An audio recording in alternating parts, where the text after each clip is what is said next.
செந்துறையில் இல்லம் தோறும் திருமா மக்கள் சந்திப்பு பொதுக்கூட்டம் நடைபெற்றது.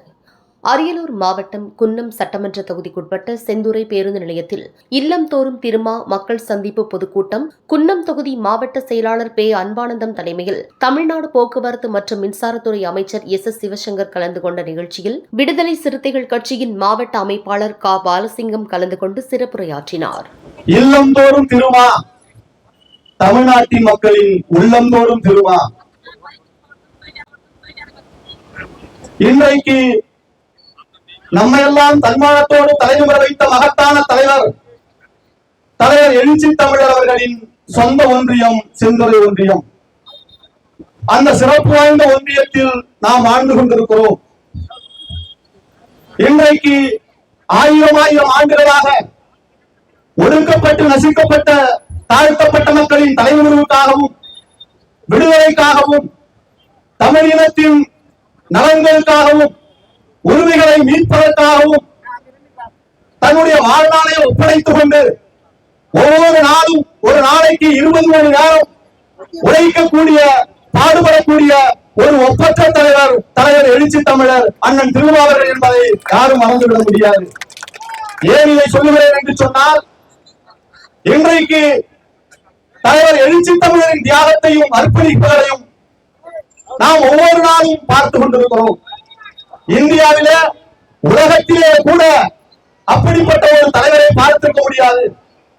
ஓய்வே இல்லாமல் உழைத்துக் கொண்டிருக்கிற ஒரு தலைவராக இந்த சமூகம் எப்படியாவது அரசியல் அதிகாரங்களை பெற வேண்டும், அதுதான் தன்னுடைய வாழ்நாள் லட்சியமாக இருக்க வேண்டும் என்று ஒவ்வொரு நாளும் போராடி கொண்டிருக்கிற ஒரு தலைவராக இருந்து கொண்டிருக்கிறார். எத்தனை எம்பிக்களை பெறலாம், எத்தனை எம்எல்ஏக்களை பெறலாம் என்பதோடு விடுதலை சிறுத்தைகள் கட்சி ஆரம்பிக்கப்படவில்லை. இந்த சமூகத்திலே ஒரு மாற்றத்திற்கான வழிகாட்டுதலை வழங்க வேண்டும், ஒரு புரட்சிகரமான மாற்றத்தை ஏற்படுத்த வேண்டும். இந்த சமூகம் அடிமையாகவே வாழ்ந்து கொண்டிருக்கிற ஒரு சமூகமாக இருந்து கொண்டிருக்கிறது. இது தலைவிதி என்று எண்ணிக்கொண்டிருக்கக்கூடிய சமூகமாக இருக்கிறது. ஆகவே தன்னுடைய அர்ப்பணிப்புகளால் தியாகங்களால் இன்றைக்கு இந்த சமூகம் ஒரு புரட்சிகரமான மாற்றத்தின் வாயிலாக தமிழகத்திலே இன்றைக்கு புரட்சியாளர் அம்பேத்கர் அவர்களால் சமூக ரீதியை பெற்றிருந்தாலும், இடஒதுக்கீடுகளை பெற்றிருந்தாலும், வேலை வாய்ப்புகளை பெற்றிருந்தாலும், தாழ்த்தப்பட்ட சமுதாயத்தை சார்ந்தவர்கள் வீதிகளுக்கு வீதிகள், தெருக்களுக்கு தெருக்கள் தன்மானத்தோடும் சுயமரியாதையோடும் வாழ்ந்து கொண்டிருக்கிறோம் என்று சொன்னார். நெஞ்சை நிமிர்த்தி யாருக்கும் அச்சப்படாமல், யாருக்கும் பயம் கொள்ளாமல் வாழ்ந்து கொண்டிருக்கிறோம் என்று சொன்னால், அந்த வாய்ப்பை உருவாக்கி தந்த பெருமை, அதற்கான சூழலை உருவாக்கி தந்த பெருமை, அந்த உணர்வுகளை ஊட்டிய பெருமை தலைவர் எழுச்சி தமிழர் அண்ணன் திருமாவர்களுக்கு மட்டும்தான் உண்டு. இப்படி சொல்லிக்கொண்டே போகலாம். இன்றைக்கு நெல்லையிலே நவீன் படுகொலை நடைபெற்றது. ஆனால் நாடாளுமன்றத்திலே தலைவர் எழுச்சி தமிழர் இருந்தார். அந்த படுகொலைக்கு நீதி கிடைக்க வேண்டும் என்றால் 2 நாட்களில் எழுச்சி தமிழர் அண்ணன் திருமா வருவார் என்கின்ற நம்பிக்கையை வெளிப்படுத்தினார். திருமாவர்கள் வந்தால்தான் நீதி கிடைக்கும், நியாயம் கிடைக்கும் என்று நம்பிக்கை ஏற்படுத்தினார். அப்படி நெல்லையில் இருக்கக்கூடிய ஆரோ படுகொலை செய்யப்பட்ட அந்த துக்கத்திலும் கூட தலைவர் எழுச்சி தமிழர் வருவார் என்கின்ற அந்த நம்பிக்கை பெற்றிருக்கிறார் என்று சொன்னால், தமிழ்நாட்டிலே ஆயிரக்கணக்கான லட்சக்கணக்கான மக்கள் தலைவர் எழுச்சி தமிழர் இருக்கிறார் என்பதை நம்பிக்கையோடு ஏற்றுக்கொண்டிருக்கிறார் என்பதை நாம் புரிந்து கொள்ள வேண்டும். அது மட்டுமல்ல, இப்படி தொடர்ந்து பேசிக்கொண்டே போகலாம். இன்றைக்கு தேதி அறிவிக்கப்பட்டிருக்கிறது. பாஜக இன்றைக்கு பல்வேறு மாநிலங்களில் ஆட்சி செய்து கொண்டிருக்கிறார்கள். அண்மையில கூட திருச்சியிலே நடைபெற்ற கூட்டத்தில் தமிழ்நாட்டில் பெண்களுக்கு பாதுகாப்பு இல்லை என்று சொல்லிக் கொண்டிருக்கிறார். ஆனால் பாஜக ஆட்சி செய்து கொண்டிருக்கிற உத்தரப்பிரதேசத்தில், மத்திய பிரதேசத்தில், ஹரியானாவில், ராஜஸ்தான் போன்ற மாநிலங்கள் தான் பெண்களுக்கு கூட்டு பாலியல் வன்கொடுமைகளுக்கு ஆளாக்கக்கூடிய முதல் மாநிலமாக இருந்து கொண்டிருக்கிறது. பாதுகாப்பு இல்லாத மாநிலமாக, பெண்கள் நடமாட முடியாத மாநிலமாக பாஜக ஆட்சி செய்து கொண்டிருக்கிற மாநிலங்கள் நடந்து கொண்டிருக்கிறது. இதை நாம் சொல்லவில்லை, இந்திய குற்றவியல் ஆணையம் சொல்லியிருக்கிறது. ஆனால் மோடி தமிழ்நாட்டிலே வந்து பாதுகாப்பு இல்லாத மாநிலம் என்று சொல்லிக் கொண்டிருக்கிறார். அதுபோல இன்றைக்கு போதைப் பொருள் நடமாடி கொண்டிருக்கிறது என்று சொன்னால், நரேந்திர மோடியினுடைய கூட்டாளி அதானியுடைய துறைமுகத்தில் இருந்துதான் இந்தியா முழுக்க கஞ்சா போன்ற போதைப் பொருள் நடமாடி கொண்டிருக்கிறது. ஆகவே அதிமுகவுக்கு வாக்களிக்கக்கூடிய ஒவ்வொரு வாக்குகளும் பாஜகவுக்காக வாக்குகளாக அமைந்துவிடும். அதிமுகவுக்கு போடக்கூடிய ஒவ்வொரு வாக்குகளும் RSS கும்பலுக்கு வலு சேர்க்கக்கூடியதாக அமைந்துவிடும். அதிமுகவுக்கு போடக்கூடிய ஒவ்வொரு வாக்குகளும் அருமை தோழர்களே ஒன்றை புரிந்து கொள்ள வேண்டும். அதிமுக வாக்களிக்கிறோம் என்று ஒருபோதும் எண்ணிவிடக் கூடாது. ஏன் இதை சொல்கிறேன் என்று சொன்னால், இன்றைக்கு அதிமுக வெற்றி பெற்றால் விலை கொடுத்து வாங்கி விடுவார்கள் பாஜகவை சார்ந்தவர்கள். ஆக பாஜக இங்க கால் ஒன்றினால் மத மோதலை ஏற்படுத்தி இன்றைக்கு இஸ்லாமியர்களும் இந்துக்களும் சகோதரத்துவத்தோடு வாழ்ந்து கொண்டிருக்கிறோம், சமூக நல்லிணக்கத்தோடு வாழ்ந்து கொண்டிருக்கிறோம். ஆகவே பாஜக ஒரே ஒரு MLA கூட இங்கு வந்தால் கால் ஒன்றினால் அவர்கள் மத மோதலை உருவாக்கி சாதி மோதலை உருவாக்கி அரசியல் ஆதாயம் தேடுவார்கள். ஆகவே அதற்கு அனுமதித்து விடக்கூடாது. அதிமுக இந்த கூட்டணியில ஒரே ஒரு ஓட்டு வாக்களித்தாலும் அது எவ்வளவு பெரிய பாதிப்பை ஏற்படுத்தும் என்பதை நாம் ஒவ்வொருவரும் தெரிந்து கொள்ள வேண்டும். அவ்வளவு பெரிய மோசமான விளைவுகளை ஏற்படுத்த வேண்டிய தேவை ஏற்பட்டுவிடும். இன்றைக்கு மாண்புமிகு அமைச்சர் அவர்கள் வருகை தந்திருக்கிறார். ஒன்றை சொல்ல தேர்தல் அறிவித்திருக்கிறது. அடுத்த மாதம் 23ஆம் தேதி தேர்தல் அறிவித்து விட்டார்கள். ஆனால் மாண்புமிகு அமைச்சர் அவர்கள் தலைவர் எழுச்சி தமிழரை வெற்றி பெற வைக்க வேண்டும் என்பதற்காக இரவு பகல் பாராமல் கண்விழித்து பாடுபட்டவர், உழைத்தவர். அது மட்டுமல்ல, அந்த தேர்தல் களத்திலே எவ்வளவோ அவதூறுகளை, எவ்வளவோ விமர்சனங்களை, எவ்வளவோ வாய்க்கு வராத வசைப்பாடுகளை தாங்கிக் கொண்டு சகித்துக் கொண்டு அதை பற்றி கவலைப்படாமல் தலைவர் எழுச்சி தமிழரை வெற்றி பெற வைக்க வேண்டும். தாழ்த்தப்பட்ட சமூகத்தின் நலன்களுக்காகவும் தலைநிமிர்வுக்காகவும் விடுதலைக்காகவும் பாடுபட வேண்டும். நாடாளுமன்றத்திலே குரல் கொடுக்க வேண்டும். பாஜகவினுடைய முகத்திரையை கிழிக்கக்கூடிய வகையில், நரேந்திர மோடியின் முகத்திரையை கிழிக்கக்கூடிய வகையில், நாடாளுமன்ற அங்கு அதிரக்கூடிய வகையில் நாடாளுமன்றத்திலே பேச வேண்டும் என்பதற்காக இரவு பகல் பாராமல் உழைத்தவர், பாடுபட்டவர் மாண்புமிகு அமைச்சர் என்பதை நாம் மறந்துவிடக் கூடாது. அதுக்கு மட்டுமல்ல, இன்றைக்கு ஒவ்வொரு தேர்தலிலும் தனித்தனி சின்னத்தில் சுயாட்சி சின்னத்திலே நின்று இன்றைக்கு நாம் ஓட்டு கொண்டிருந்தோம்.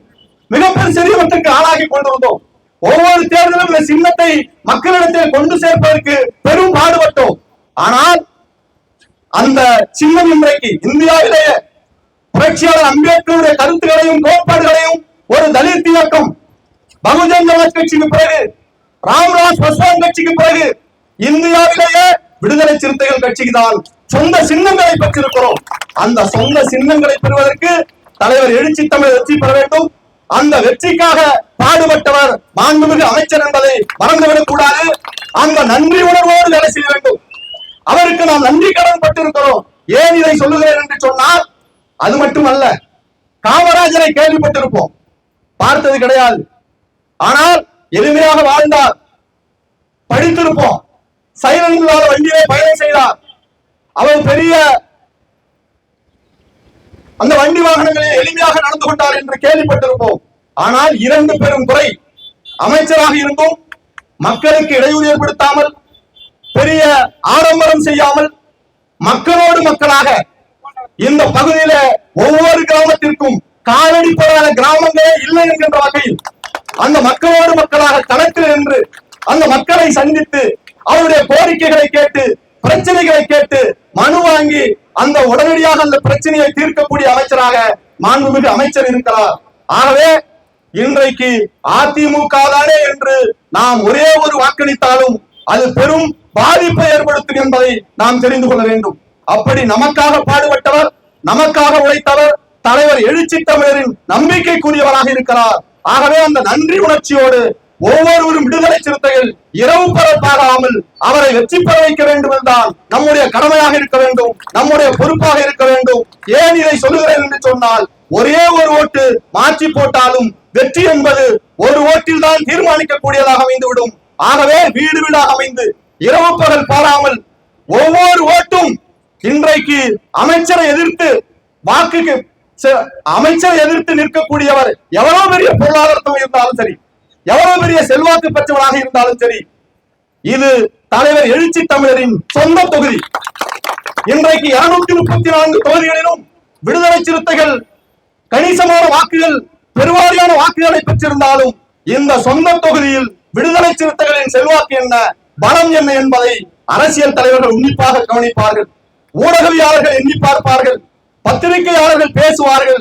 ஆகவே 234 தொகுதிகளிலும் சொந்த தலைவர் எழுச்சி தமிழர் நம்ம எல்லாம் தன்மானத்தோடு தலைமுறை வைத்த மகத்தான தலைவர் எழுச்சி தமிழரின் சொந்த தொகுதி தலைவர் எழுச்சி தமிழரின் சொந்த தொகுதியிலே அமைச்சரை எதிர்த்து நிற்கக்கூடிய வேட்பாளர் யாராக இருந்தாலும் அவரை டெபாசிட் இழக்க வைப்பதுதான் விடுதலை சிறுத்தைகளின் செல்வாக்கு, விடுதலை சிறுத்தைகளின் பலம் என்பதை தீர்மானிக்க முடியும். தயவு கூர்ந்து ஒன்று சொல்லி களவு விடுத்து முடிகிறது. அருமை தோழர்களே, யாருக்கு வாக்களிக்க வேண்டும் என்பதை விட யாருக்கு வாக்களிக்க கூடாது என்பதிலே நாம் தெளிவாக இருக்க வேண்டும். அதிமுகவுக்கு வாக்களிக்கக்கூடிய ஒவ்வொரு வாக்குகளும் பாஜகவுக்கு போய்விடும், RSS கும்பலுக்கு போய்விடும். ஆகவே அதிமுகவுக்கு வாக்களிப்போமானால் இங்க மத மோதலை உருவாக்கி, சாதி மோதலை உருவாக்கி, தமிழ்நாடு அமைதியாக இருக்கிற தமிழ்நாட்டை சட்ட ஒழுங்கை சீர்குலைத்து கலவர பூமியாக மாற்றி விடுவார்கள். ஆகவே அதிமுகவை ஒரு ஓட்டுகள் கூட விடக்கூடாது, அதை கவனமாக இருக்க வேண்டும் என்று சொல்லி தமிழ்நாடு பாதுகாப்பாக இருக்க வேண்டுமானால் தாழ்த்தப்பட்ட மக்கள் அரசியல் அங்கீகாரங்களை பெறட்டும், அரசியல் அதிகாரங்களை பெற வேண்டுமானால் மாண்புமிகு அமைச்சர் மீண்டும் அமைச்சராக வேண்டும். நாம் கேட்டதையெல்லாம் செய்வார். இந்த தொகுதிக்கு பல்வேறு நலத்திட்டங்களை செய்திருக்கிறார். 33 கிலோவாட் மின்சார நிலையமாக தரம் உயர்த்துவதற்கு 110 கிலோவாட் மின்சாரமாக தரம் உயர்த்தியிருக்கிறார். ஏழை எளிய மக்கள் மிகப்பெரிய சிரமத்திற்கு ஆளாகி கொண்டிருந்தார்கள்.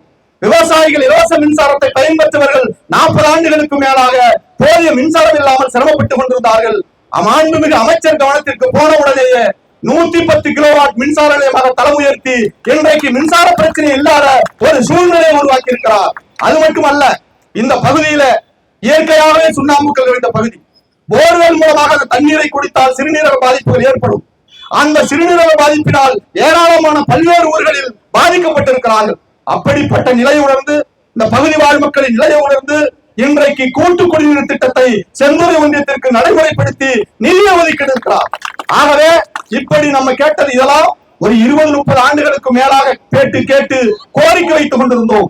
ஆனால் எந்த அரசும் இதை செய்யவில்லை.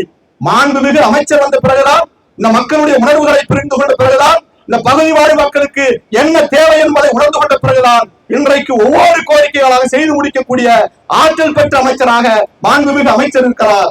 ஆகவே அமைச்சரை வெற்றி பெற வைக்க வேண்டும். அதிலும் எதிர்த்து நிற்கக்கூடியவர் டெபாசிட் இழக்க வேண்டும் என்று சொல்லி வாய்ப்புக்கு நன்றி கூறி விடைபெறுகிறேன். நன்றி, வணக்கம்.